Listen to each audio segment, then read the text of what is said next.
Without further ado, I'd like to introduce our guest speaker today. We are very fortunate to have John French, who is the director of University of Toronto Entrepreneurship. He is responsible for supporting and championing all entrepreneurship initiatives across U of T's 3 campuses and provides leaderships to the UTE team while managing OnRamp, 16,000 square feet of co-working and event space on the St. George campus downtown. He is a central liaison for the leads of U of T's accelerator programs and well networked with the university's many industries, government, and community partners that foster entrepreneurship. John has over a decade of experience at the intersection of innovation, economy, and academia, and is connected across industry and higher education throughout Canada and globally. He was the first full-time employee for Next Canada, where he held numerous roles, including Senior Director, Global Recruitment, Community, and Alumni. John joined Next in 2011 and helped the organization expand into a nationally and internationally recognized network that supports Canadian innovators and entrepreneurs. He has also helped launch Next AI, an artificial intelligence accelerator in Toronto and Montreal. John, that is an excellent bio you've got. It's very impressive, lots to cover, but I think now we're ready to hear your talk. So I'm going to stop sharing my screen and pass it over to you. Thank you so much. Terrific. Thank you so much for that introduction, Adam. I'm just going to share my screen. Can you confirm if you can see that? Yes, we can. Thank you. Perfect. And again, good afternoon, good evening, good morning to everybody that's tuning in. It's a real pleasure to be here speaking at the first U of T Talks of 2023. I have the privilege of leading U of T Entrepreneurship, or UTE, which is the connective tissue for all of the incredible entrepreneurial and innovation and startup programming that happens across the 3 campuses at University of Toronto. And as you have heard from today's theme, we're going to be talking about why the University of Toronto and the city of Toronto is such a great place to be building and launching a company if you're interested in founding a business. And then I'm also someone who has had the privilege of hearing thousands of student startup pitches over his career. I'm going to share 4 of the common mistakes that entrepreneurs or founders make in hopes to impart a little bit of wisdom and share some advice with you. I'm going to go through these slides pretty quickly, but that's to give you a real teaser or a taste of what's part of our ecosystem. And I'm looking forward to answering some of the questions during the Q&A. For those of you that are less familiar with the University of Toronto, we were founded in 1827. We're spread across 3 campuses. The downtown campus is called the St. George campus. We also have campuses in Scarborough and Mississauga, and almost 100,000 students. And over a quarter of those are international students. 15,000 faculty, 19 faculties and schools. Really a large, both research-driven, research-based university, but also with a very sizable undergraduate population. And having worked in Toronto and in Ontario for my entire career, I can tell you that the innovation ecosystem at the University of Toronto is driven a lot by the city that we're based in. And so consistently, consistently the city is one of the world's most livable cities. Incredibly highly educated talent that can help you build your business. One of the most diverse cities in the world with more than 140 languages spoken. I swear you can get any kind of food that you want in the city of Toronto. Half of the population was born outside of Canada, the 4th largest city in North America, with a flight to cities like New York and Boston about an hour away, and almost 5,000 startups in the corridor from Toronto to Kitchener-Waterloo. That's a little over an hour. The only part of the world with a higher density of startups is Silicon Valley in California. So there's an incredible amount of entrepreneurial activity in what we call the Greater Toronto Area. University of Toronto excels in virtually every research area that you can imagine: regenerative medicine and health and biotech, artificial intelligence, machine learning, quantum, clean tech, green tech, sustainability. And the reason I always like to highlight this is because when we look at some of the most successful companies that are creating jobs, having economic and social impact, they tend to come from deeper research and intellectual property that's created inside universities. And so if you choose to come to the University of Toronto and you're working on a business, you're going to have access to professors, to your fellow students, and again, to that rich talent in our ecosystem to help you build businesses. And at the University of Toronto, we've been doing this for over 100 years, going all the way back to 1921 when insulin was discovered to deal with diabetes, going through the pacemaker, stem cells, the first nerve transplant, skin printer, some of the early research around neural networks, deep learning, machine learning, artificial intelligence. And that takes us to a place where this slide I actually updated today. The UBI Global World Benchmark Survey ranks incubators and accelerators around the planet. And the University of Toronto Entrepreneurship this morning was updated and ranked to be one of the top 5 university managed business incubators in the world.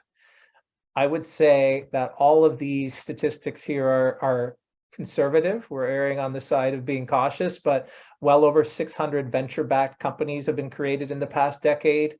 They've raised well over $2.5 billion in funding, top 5 I just mentioned, and almost 10,000 jobs created. And a lot of people will ask me, can entrepreneurs be made or taught, or are they born? I always say that I'm staying neutral on that because I do think some people are born with an entrepreneurial mindset or mentality, but I think you can teach them or educate them or provide them with the tools to be even more successful entrepreneurs. And at the University of Toronto, we have over 200 classes or courses that are related to entrepreneurship. There's a listing of all of these on our website. And we really take an inclusive and welcoming approach when it comes to our philosophy. There really is no wrong door at the University of Toronto when it comes to entrepreneurship. One of our guiding principles is that regardless of what you're studying, what program, what campus, what year, there's a program or programs and resources and supports and mentors to help you learn about entrepreneurship and build a company if that's something that you're interested in. And even if you ultimately are not successful in building a business or you don't want to build a business, you will have the entrepreneurial skills, that mindset that will help you regardless of where you work. This is a map of our entrepreneurial ecosystem, the U of T engines of innovation. And you can see that there are over 10, we call them CLAs, campus linked accelerators, that support our entrepreneurs on those different campuses and also inside the specific faculties and divisions. And so if you're thinking of coming to U of T to study engineering, well, we've got the Hatchery, which is inside our Faculty of Applied Science and Engineering. If you're interested in computer science, we've got DISL, which is the Department of Computer Science Innovation Lab. If you're interested in healthcare, biotech, regenerative medicine, health to innovation, or H2I, our Health Innovation Hub, is inside the Temerity Faculty of Medicine. The Rotman Creative Destruction Lab is in our business school. If you're interested in teaching and innovation in education, we've got Innovid inside OISE, which is our teaching college. And so going back to that no wrong door philosophy, if you're interested in building something, we've got the programs and the people to support you. My office, which is U of T Entrepreneurship, again, is this connective tissue. We're responsible for breaking down silos, making it easy for students to navigate what can be a pretty complicated university ecosystem across the 3 campuses. It's a young, highly energetic, enthusiastic team. A number of us have experience starting companies in the past, and we're here to support our entrepreneurs and our students as they build businesses. I'm now going to walk through a few of the specific tools and resources that are accessible to our student body. Adam in his intro mentioned the on-ramp, which is our co-working and event space. We've got over 16,000 square feet of event space across 3 floors. We're actually currently located in a building called the Banting Institute, which is almost 100 years old. It's got a ton of personality to it. And it actually is connected to Frederick Banting, named after Frederick Banting, and some of the early research into insulin, one of those discoveries from 1921. But lots of hot desks, lots of meeting rooms, phone booths, and event space for our startups. If any of you are visiting Toronto to tour any of our campuses, services, I'd love to host you and see you in the on-ramp. Every year we host kind of like the Cannes International Film Festival or the Toronto International Film Festival of Entrepreneurship. It's called U of T Entrepreneurship, where we have high-profile keynote speakers. I'll show you a slide that has some of the other events that take place during entrepreneurship. Our annual startup prize pitch competition with over $100,000 in prize money available. We do an expo, True Blue Expo, where we have about 60 different startups that are demoing and exhibiting their products and services to potential investors, potential customers, maybe potential employees. Lots of energy, and also a number of events that are focused on underrepresented communities or equity deserving groups. We do a pitch with a twist to celebrate International Women's Day, and also an increasing number of events focused on mental health for founders. This year's Entrepreneurship Week happens on March the 6th and will run for 4 days and through March the 9th. Many of the events are in person in Toronto, but many of them are also going to be live streamed. At the end of this presentation, I will share some emails, newsletters, our website. Please sign up for the newsletter if you're interested in attending any of the entrepreneurship events, because it'll be, again, a great opportunity for you to familiarize yourself with our ecosystem. IP, or intellectual property, has to do with the value behind what you create. So if you're working in a lab, or if you're coding or hacking or building a business, if you design something, if you create a work of art, there's value in that. And one of the other principles for University of Toronto Entrepreneurship is to educate you and show you the tools and the legal approaches to protect what you create, because it does have value, and keep that inside your business so that it can be successful. And so we have free online self-directed IP education modules that you can actually add to your, we call it a CCR, which is a co-curricular record. And you can add that to your resume or your CV, your LinkedIn, to show that you're savvy when it comes to the value of what you're building and creating. International opportunities abound at U of T. Obviously, a university with so many international partnerships and connections provides great opportunities to our student entrepreneurs. We've got relationships with IITB in Bombay in India. We've got relationships with NUS in Singapore, with Imperial College in London, with a number of universities in Africa, including Cape Town University. And so students that are interested in immersing themselves or being part of an international entrepreneurship superhighway, which is what we call it, will find that they've got many of those opportunities at U of T as well. Supporting underrepresented communities is a priority for the university as a whole, and definitely for UTE. It was one of the reasons why last year we launched the BFN, the Black Founders Network, to support our Black-led startups. We had an accelerator program this past summer with 10 businesses that each received funding and access to startup services. And then we also deliver a bunch of programming that we call BFN Core, which is to get more of our students that are maybe thinking about entrepreneurship to start businesses and plug into those other accelerators. A number of our accelerators also deliver programming to support Indigenous entrepreneurship. And one of the programs that we deliver is with Redbird Circle. They're focusing this year on an Indigenous and sustainable urban farming project out on our Scarborough campus. And again, in the spirit of building the most welcoming and inclusive community possible, we've got a number of events to support the 2S LGBTQ+ community, including our annual Pride Pitch, which happens every year during Pride Month, excuse me. And focusing on diversity and innovation and technology, we partner with one of Canada's largest banks to deliver the RBC scholarships.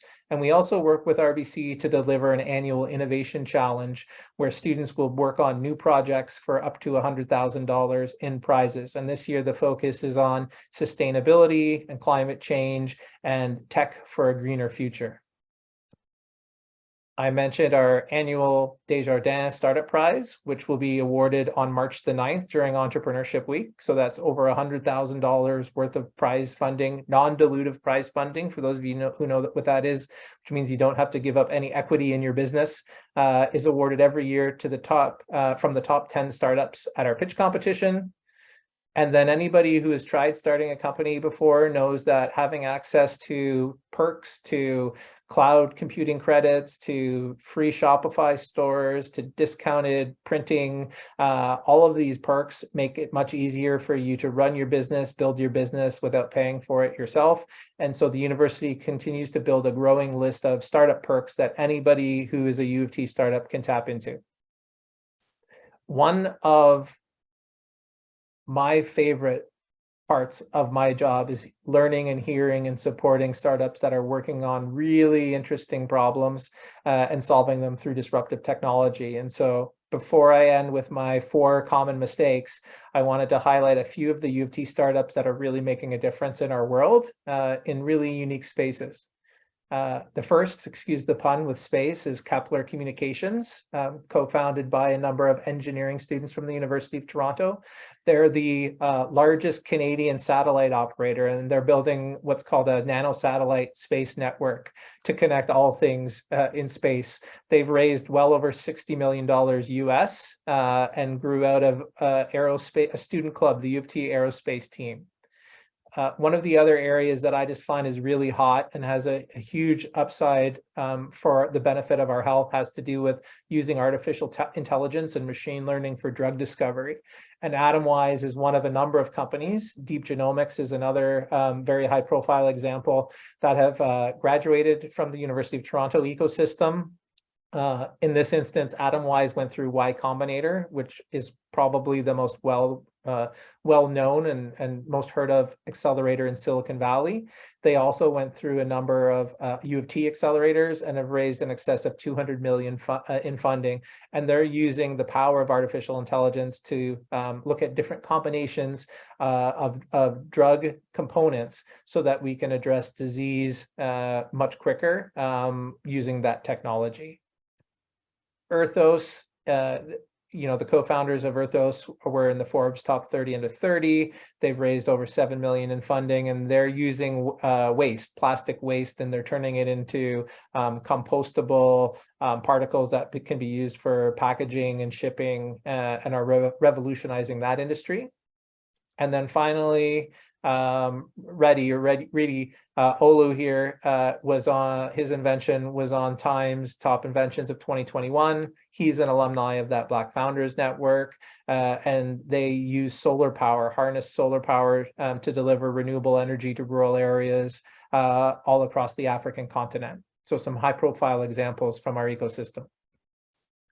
When we look to the future and the future of entrepreneurship at University of Toronto, so this is downtown, our St. George campus, and the building that you see there is the Schwartz-Reisman Innovation Campus. It's actually 2 separate buildings. The first phase is going to come online next fall, and it's going to be 250,000 square feet of space. It's where the on-ramp is going to be located.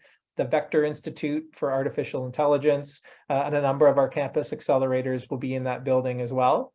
Phase 2 is going to be 500,000 square feet of space. It's going to be focused on life sciences and health sciences. And this is really going to be an anchor or a hub for the innovation ecosystem, not only at the U of T and in the city of Toronto, but also for Canada. One of the points that I didn't mention at the beginning is that the St. George campus within a few blocks is connected to a number of the top research hospitals in the country. There are, I believe it's 9 directly affiliated university hospitals. And so again, a lot of the research and the commercialization and innovation in healthcare is happening at this core inside the city. And so if we fast forward to the fall, the on-ramp tour that we can host you on might be in that building.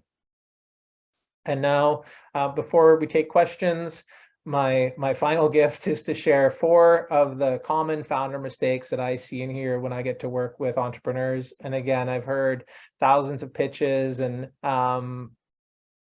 and these are the four things that I see most often. Probably the number one is an entrepreneur who falls in love with the solution that they've created and not necessarily the problem. And so my advice on this one is to obsess over solving the problem and not necessarily what you've created to address it. And one of the best ways to find out if there's a match between problem and solution is to talk to your customers or your potential customers and find out if they're interested in what you're building, would they pay for it, and what are the minimum features, the minimum viable product that you need to show them to convince them that you're building something that they would buy or that has value.